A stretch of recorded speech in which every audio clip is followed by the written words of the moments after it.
Someone put on Instagram that Tim Dillon's video where he was saying that Michelle Obama should run for president. If she won, she could pull her cock out. China would just give up. I was wheezing. I couldn't breathe. Big bite. Everything was coasting. Michelle Obama was breezing through interviews, sprinkling inspiration like glitter at a graduation speech, reminding the world she's the universally adored former First Lady.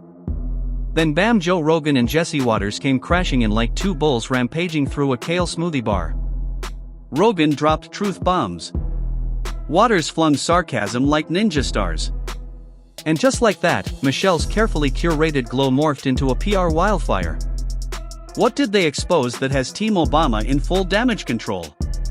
Oh, this takedown wasn't scheduled, but it's trending anyway. So, president dies, everyone in the world shows up, and she doesn't break her vacation? It's not like she doesn't have access to a jet. Something is going on. Let's speculate. Yes, please. It's either surgery. Oh, that was my least controversial thing. He will not sit close to the dictator. And by that, I don't mean Hillary, I mean Donald Trump. Or there's trouble in paradise between Barack and Michelle. I've heard things. I'm not going to substantiate that by repeating these rumors on national TV like I just did. But I'm just saying it's very odd that she's not there. Michelle told us, stone-faced, that her parents didn't aspire to be wealthy. That they only took what they needed. Apparently need now includes an $11.75 million estate in Martha's Vineyard, private chef's luxury travel, six-figure speeches, a Netflix mega deal, and book advances fatter than the national debt. But please, Michelle, go on about your humble beginnings while sipping from a Swarovski-encrusted chalice under a chandelier big enough to house pigeons. But Michelle wants you to remember it wasn't the Obama-Biden White House. It was the Barack and Michelle White House. Listen to how she uses the words we. I'm so proud of my husband. The way he led, the way his administration worked, the team that we built. So proud of everyone. I think that's because of who we are. Did she just forget to mention Joe Biden? Michelle, as your husband said, you didn't build that. But if I were Joe Biden, I don't know who I'd fear more, Trump or her. Joe Rogan heard that and nearly short-circuited. The man who's seen it all, UFOs, elk meat rituals, interdimensional mushrooms, still couldn't wrap his brain around this. A multi-millionaire cultural icon being hailed as one of us to Rogan, it was like watching a billionaire complain about how hard it is to choose between yachts. Michelle Obama's speech on day 2 of the DNC was a masterclass in irony. She and my father didn't aspire to be wealthy. In fact, they were suspicious of folks who took more than they needed. The Obamas have a combined net worth of $70 million and they own a bunch of property. Jesse Watters had smoke too. He took one listen to Michelle's podcast, the one you'd only hear if contractually obligated, and said it sounded less like empowerment and more like a guided therapy session featuring a guest appearance by passive-aggressive self-pity. Empowering was the tagline. The actual content publicly processing marital tension with a soundtrack. Spotify might need a refund from itself. Joe Rogan is calling out Oprah and Michelle Obama for hypocritical speeches at the DNC. Watch. She's up there talking about income inequality. Like, hey, lady, you're rich as...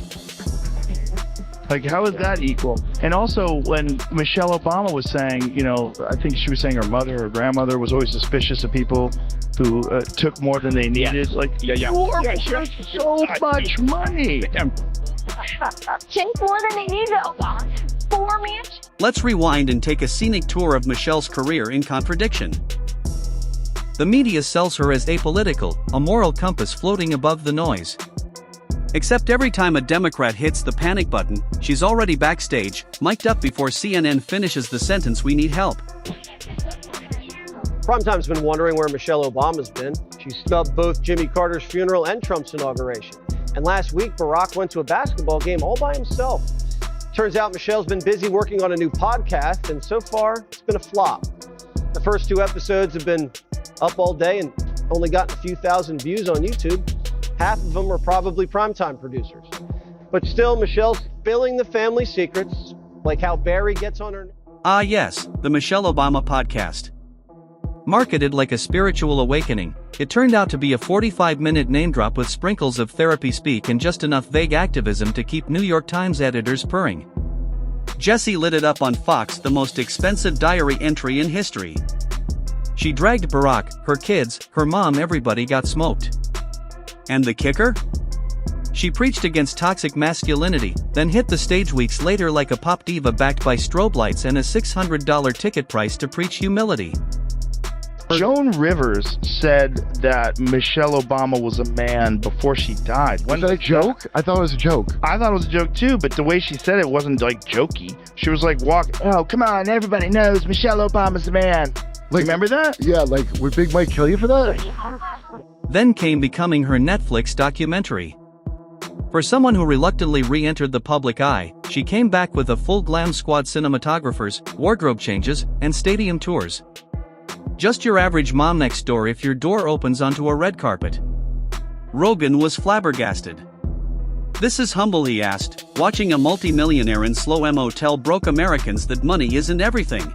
Barack, he had to adjust to what on time was. He was on that island. Well, but, I've got this husband who's like, when it's time to leave, it's 3 o'clock, he's getting up and going to the bathroom. Michelle says her husband doesn't really like people, doesn't know how to talk to him, and doesn't even really care. Watters didn't pull punches. He said Michelle wasn't a leader, she's a luxury brand cosplaying as a counselor. A multi-million-dollar TED Talk with custom furniture and like clockwork, every time the Democratic ship starts sinking, here comes Michelle, slow-mo strut, gospel soundtrack, ready to save the day. When they go low, we sell another book. Yeah. Got it. No, Michelle is a friend.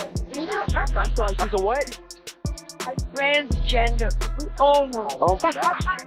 Pretty funny how she says. Okay, we all know it. Michelle's latest appearance marketed as a raw moment. Translation: another scene, another script.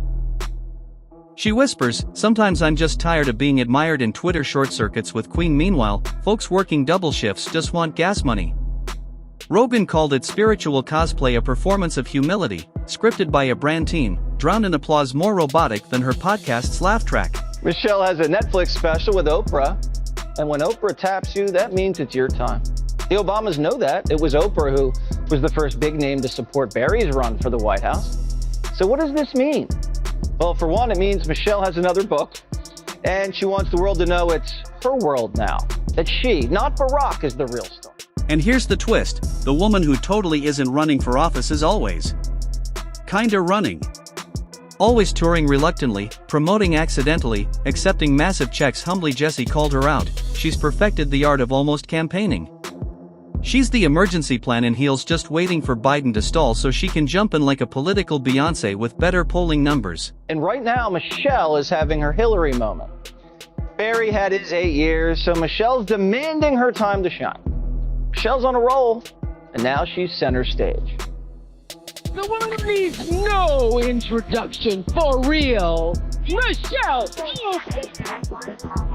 By now, Michelle isn't just a public figure. She's a product. The just a mom routine is exhausting. Behind every teary moment is a teleprompter, a glam team, and a wire transfer. Rogan saw through it instantly. He wasn't reacting to her as a person, but to the machine behind her. And Watters? He showed receipts. This isn't sexism or racism, it's fatigue. Fatigue from being fed a polished persona instead of ideas. Normally, when someone rags on their spouse, there's usually a little love. Like, Jimmy, he never listens, but he looks cute in his suit. But that wasn't cute.